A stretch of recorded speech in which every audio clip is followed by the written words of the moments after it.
Hello, welcome to Music and Storytelling. I am Michelle with the Portland Public Library in Portland, Maine, and I'm in the children's room.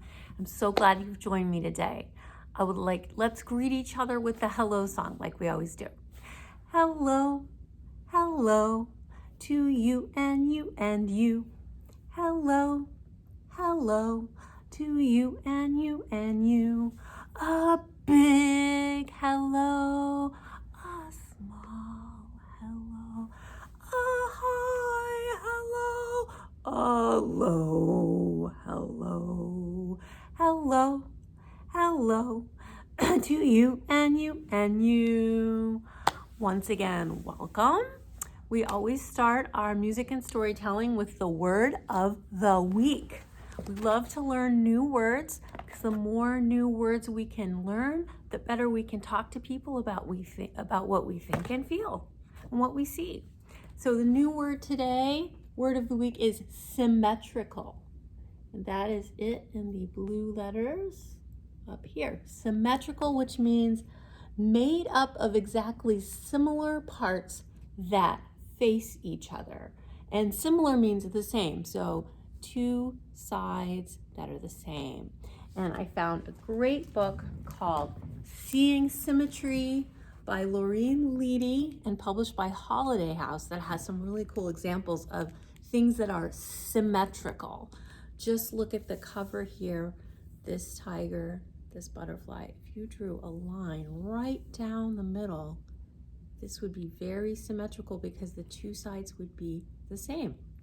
And if you open up the book to the front and back cover, whoa, check out that symmetrical image. There's another really good one in here. Seeing Symmetry. See this owl? There's a line of symmetry down the middle. Each side is the same, very symmetrical. See if you can look around today and see things that are symmetrical.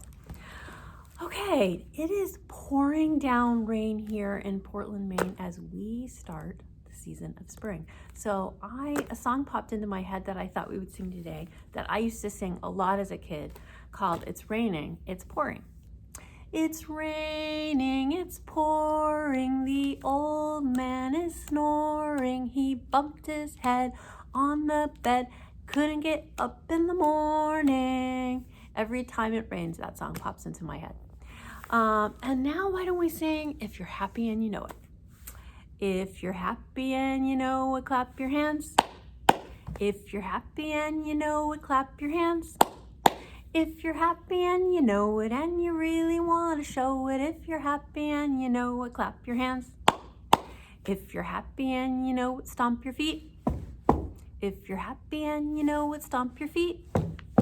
If you're happy and you know it and you really want to show it, if you're happy and you know it, stomp your feet. If you're happy and you know it, shout hooray, hooray. If you're happy and you know it, shout hooray, hooray. If you're happy and you know it and you really want to show it, if you're happy and you know it, shout hooray, hooray. If you're happy and you know it, do all three. Clap your hands, stomp your feet, shout hooray, hooray. If you're happy and you know it, do all three. Hooray! If you're happy and you know it and you really want to show it, if you're happy and you know it, do all three. Hooray! All right, let's do a counting rhyme called Two Little Bluebirds. Our fingers are our bluebirds and they're very jumpy. Ready? Two little bluebirds sitting on a hill, one named Jack, the other named Jill. Fly away, Jack. Fly away, Jill. Come back, Jack. Come back, Jill. Two little bluebirds sitting on a cloud.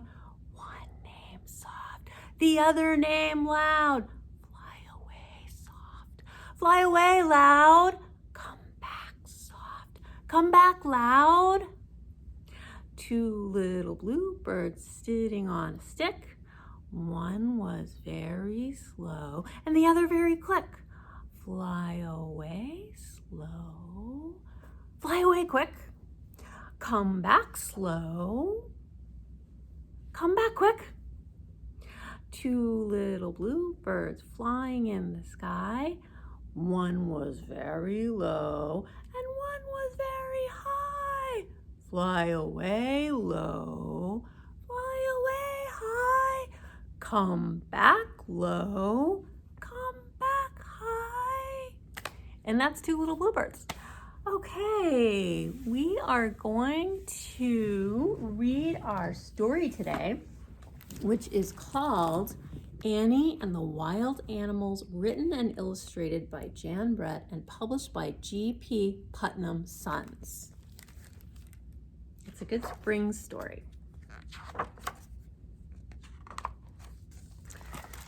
It had been snowing for days. Winter was lasting too long. Something was wrong with Annie's cat. Taffy had stopped playing. She ate more than usual. She slept all day long, and she curled up in strange places. She got into the potatoes. One morning, Annie could not find Taffy anywhere. She looked and looked, but Taffy was gone. Annie was lonely. I need a new friend, she thought. Annie placed a corn cake at the edge of the woods. She imagined a small furry animal coming out of the woods and becoming her pet.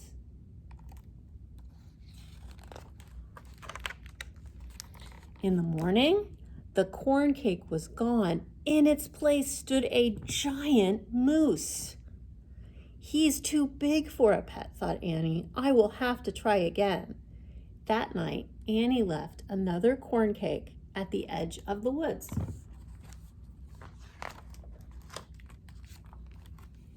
The next morning, the moose was back, and a snarling wildcat was there too. He is too wild to tame, Annie thought. Annie put more corn cakes at the edge of the woods. The next morning, a big growling bear was there with the moose and the wildcat. Oh my. He's just too grumpy, Annie thought. Annie made as many corn cakes as she could and left them at the edge of the woods. At dawn, Annie heard the snarls and growls of the wild animals. There was the moose, the wildcat, and the bear, a stag, a large gray wolf, and a black bear had joined them. Not one of them is soft and friendly like Taffy, Annie thought. All the next day, Annie made corn cakes and left them at the edge of the woods. All night long, she heard sounds of the wild animals eating the corn cakes. Annie awoke to find a large nose sticking through her window. It belonged to the moose. He was still hungry. He looks kind of friendly though, doesn't he? There were wild animals everywhere. They roared for their next meal. Roar! The little house shook. The animals wanted more corn cakes, but when Annie looked into the barrel of cornmeal, it was empty. She couldn't make any more corn cakes. Annie was sad. She would never find a pet now. She missed Taffy so much. All night, a warm breeze blew from the south. The snow melted, plants pushed their way through the soil, and trees spouted buds. The woods were coming alive again. The wild animals went back to the woods. They would find food there now that spring had finally come. Bye-bye, animals. Then, and as unexpected as the warm spring breeze, Taffy walked proudly toward Annie. Taffy, Annie explained, you have come home. Where have you been? Taffy looked back the way she had come. Out of the woods came 3 soft and friendly kittens. Annie would not be lonely anymore. And that was Annie and the Wild Animals, written and illustrated by Jan Brett and published by G.P. Putnam and Sons. And that is all for our music and storytelling today, except for that we have to do the goodbye song. Goodbye, goodbye to you and you and you. Goodbye, goodbye to you and you and you. A big goodbye, a small goodbye, a high goodbye, a low goodbye. Goodbye, goodbye to you and you and you. Thanks again for joining me for Music and Storytelling. I'm Michelle at the Portland Public Library in Portland, Maine, and I will see you next time.